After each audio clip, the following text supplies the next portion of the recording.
روایتوں میں آتا ہے جو کسی مسلمان کو کھانا کھلائے، بھوکے کو کھانا کھلائے، ایسا اللہ اسے جنت کے دسترخوانوں پر کھلائے گا۔ جو کسی پیاسے کو پانی پلائے، اللہ اس السلام علیکم ورحمۃ اللہ وبرکاتہ۔ دوستو، مولانا عبدالحبیب اتاری صاحب کا بہت ہی پیارا بیان ہے۔ اس بیان کو ایک بار آپ کو ضرور سننا چاہیے، سو چلیے سنیں۔ روایتوں میں آتا ہے جو کسی مسلمان کو کھانا کھلائے، بھوکے کو کھانا کھلائے، ایسا اللہ اسے جنت کے دسترخوانوں پر کھلائے گا۔ جو کسی پیاسے کو پانی پلائے، اللہ اسے جنت کی مشروبات سے سیراب فرمائے گا۔ میں کسی کو پانی پلاؤں کون سی عبادت ہے؟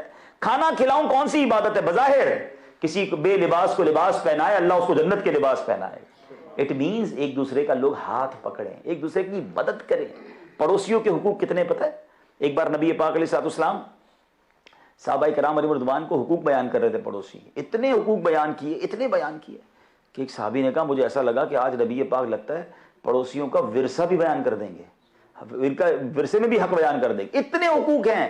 روایتوں کا یہ مضمون آتا ہے کہ اگر پڑوسی کہے کہ آپ اچھے تو آپ اچھے اللہ کی بارگاہ میں، پڑوسی ناراض تو اللہ بھی ناراض ہو جاتا ہے۔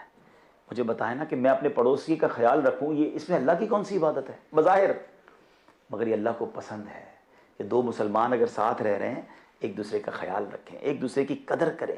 تو اس طرح کی کتنی عبادتیں، کتنے ایسے کام ہیں کہ ہم اگر یہ کرتے چلے جائیں تو میرا رب راضی ہو جاتا ہے۔ ایثار کتنی بڑی نیکی ہے پتہ ہے؟ ایثار کس کو کہتے ہیں؟ مجھے بھی چاہیے اور آپ کو بھی چاہیے، کسی مسلمان کو چاہیے اور ہمیں بھی چاہیے، ہم وہ اپنے سے پہلے اپنے اوپر پریورٹی دے کے کسی مسلمان کو دے دیں۔ فرمایا جو ایثار کرتا ہے اللہ اس کی بخشش فرما دیتا ہے، بخشش کا پروانہ ہے۔ اور صحابہ کرام میں ایثار پتہ ہے کیسا تھا؟ ایک بار ایک صحابی رسول کے گھر پہ سری، بکرے کا جو سر ہوتا ہے نا، وہ تحفے میں آئی۔ عرب کے لوگ اسے بڑا پسند کرتے ہیں۔ صحابی رسول کے گھر آئی تو آپ نے سوچا کہ مجھے پسند تو ہے لیکن میرے برابر میں میرا بھائی رہتا ہے، وہ زیادہ خوش ہو جائیں گے، ان کو زیادہ ضرورت ہے، وہ تحفہ انہوں نے ادھر بھجوا دیا۔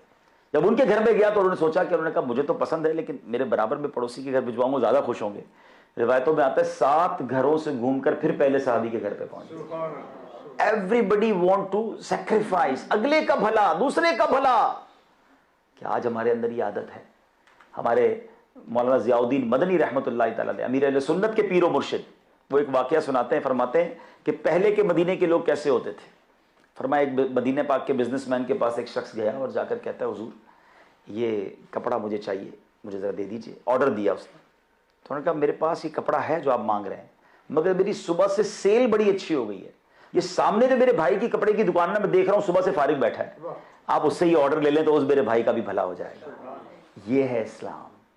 اور آج حال کیا ہے؟ کسی کی دکان سے ہو کر کے ہمارے پاس آ جائے، ارے بھائی ادھر کدھر چلے گئے، وہ تو 2 نمبر آدمی ہے، کبھی مت جانا بھائی اس کے پاس۔ ہم سے کوئی کسی اور مسلمان کا پوچھے تو اس کی برائی بیان کرنی ہے۔ اصل میں ہمارے مائنڈ سیٹ میں یہ بیٹھ گیا کہ جب تک یہ نیچے نہیں ہوگا میں اوپر نہیں ہوں گا، اس سے چھن کر مجھے ملے گا تو مجھے ملے گا۔ یہ ہے ہی بے وقوفی، یہ حسد نہیں تو کیا ہے؟ ایثار یہ ہے، ہمیشہ یاد رکھے کسی کے روزگار بڑھنے سے آپ کا روزگار کم نہیں ہو سکتا۔ جو میرے نصیب میں ہے وہ مجھے مل کر رہے گا، جو میرے نصیب میں نہیں وہ مجھے کوئی دے بھی نہیں سکتا۔ تو ہمیں دوسروں کا بھلا سوچنا ہے۔ اور بڑا پیارا ایک جملہ یاد کر لیجئے، کام آئے گا، سب کا بھلا سب کی خیر، سب کے بھلے میں اپنی خیر۔ ذرا مل کر دہرا لو، سب کا بھلا سب کی خیر، سب کے بھلے میں اپنی خیر۔ آپ دوسروں کا بھلا سوچیں، آپ کی خیر ہی ہونی ہے۔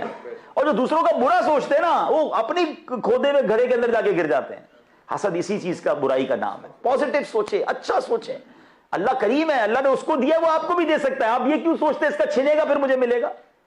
نہیں جناب، میرا رب کے خزانے بھرے ہوئے ہیں۔ وَتُعِزُّ مَن تَشَاءُ وَتُذِلُّ مَن تَشَاءُ بِيَدِكَ الْخَيْرُ۔ بہرحال میرا وقت پورا ہو گیا، ورنہ تو ایسی ایسی باتیں دماغ میں مزید آ رہی ہیں کہ کتنے ایسی نیکیاں ہیں کہ بظاہر اس میں کوئی اللہ کی عبادت نظر نہیں آتی ہے، مگر کہیں مغفرت کے وعدے ہیں، کہیں جنت کے وعدے ہیں، کہیں شفاعت کے وعدے ہیں، کہیں نیکیوں کے وعدے ہیں، کہیں رحمتوں کے نزول ہو رہا ہے، کہیں برکتیں مل رہی ہیں، اللہ کی رضا مل رہی ہے۔ تو سبحان اللہ، کیسا پیارا مذہب ہے۔ مسئلہ یہی ہے کہ میں دین سے دور ہو کر اگر اسلام کو سمجھنے کی آپ کوشش کریں گے تو سمجھ نہیں آئے گا۔ اسلام کو پڑھیں، اسلام کے اندر آئیں، پریکٹسنگ مسلم بن جائیں۔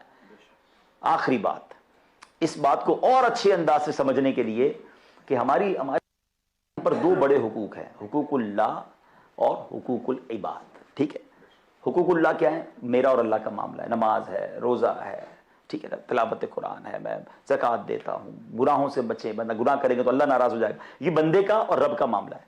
علماء فرماتے ہیں بندہ ساری زندگی حقوق اللہ پامال کرتا رہے، نہ کرے عمل، سچی توبہ کر لے، اللہ کریم ہے، وہ چاہے تو اس کے سارے گناہ معاف فرما دیتا ہے۔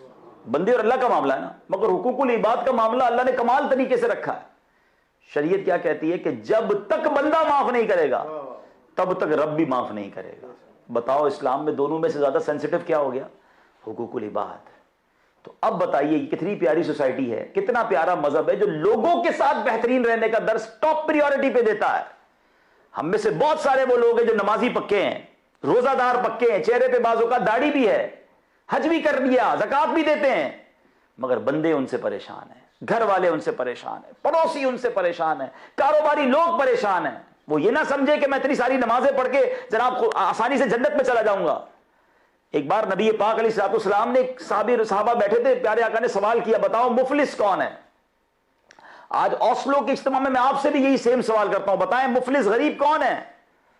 تو آپ بھی غالباً وہی جواب دیں گے جو صحابہ نے جواب دیا تھا کہ حضور جس کے پاس درہم و دینار نہیں، جس کے پاس پیسے نہیں، وہ مفلس ہے۔ ہم تو یہی سمجھتے ہیں نا۔ سنیے میرے آقا نے کیا فرمایا صلی اللہ تعالی علیہ وسلم، فرمایا مفلس وہ نہیں بلکہ مفلس وہ ہے جو قیامت کے دن اس حال میں آئے گا، حدیث پاک کا خلاصہ ہے، پہاڑ جتنی نیکیاں لے کر آئے گا۔ اس کے پاس نمازیں بھی ہوں گی، روزے بھی ہوں گے، حج بھی ہوگی، زکوٰۃ بھی ہوگی، ساری نیکیاں ہوں گی۔ اے نمازیوں، روزہ داروں، حاجیوں سنو، مگر وہ اس حال میں آئے گا، کسی کا دل دکھایا ہوگا، کسی کے ساتھ زیادتی کی ہوگی، کسی پر ظلم کیا ہوگا، کسی کی غیبت کی ہوگی، کسی کا مال دبایا ہوگا۔ یہ سارے لوگ اللہ کی بارگاہ میں کھڑے ہو جائیں گے، یا اللہ ہمارا انصاف، ہمارا حق دلا۔ اب ادھر تو پیسے نہیں ہوں گے نا، ادھر تو پتا ہے تو آخرت کی کرنسی کیا ہے، وہاں اعمال ہیں، یا تو آپ نیکیاں دینی پڑیں گی یا گناہ لینے پڑیں گے۔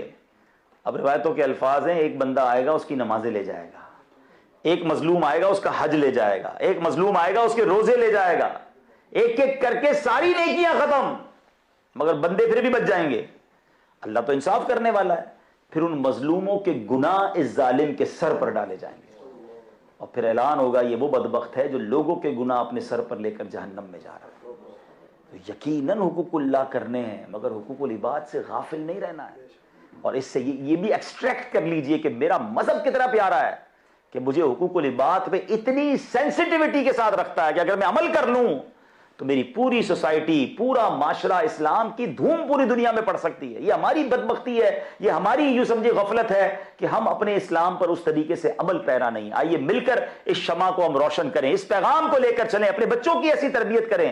خدا کی قسم جس نبی کے ہم امتی ہیں نا، ہم پر یہ ذمہ داری بنتی ہے کہ مجھے دیکھ کر لوگ کہیں کہ امتی ایسا ہے تو اس کے آقا کیسے ہوں گے، اتنا سچا امتی اس کے نبی کیسے ہوں گے، اتنا ایماندار اس کے نبی کیسے ہوں گے، اتنا با اخلاق تو اس کے آقا کا اخلاق کیسا ہوگا۔ مگر بدقسمتی یہ ہے کہ آج مسلمان کو دیکھ کر لوگ کہتے ہیں کہ اسلام اچھا مذہب نہیں ہے۔ آج مسلمانوں کو دیکھ کر گالیاں پڑتی ہیں اسلام کو، اس کی ان مسلمانوں کو کیا جواب دیں گے قیامت کے دن اللہ کی بارگاہ میں کہ جن کی وجہ سے اسلام کو برا بھلا کہا جا رہا ہے۔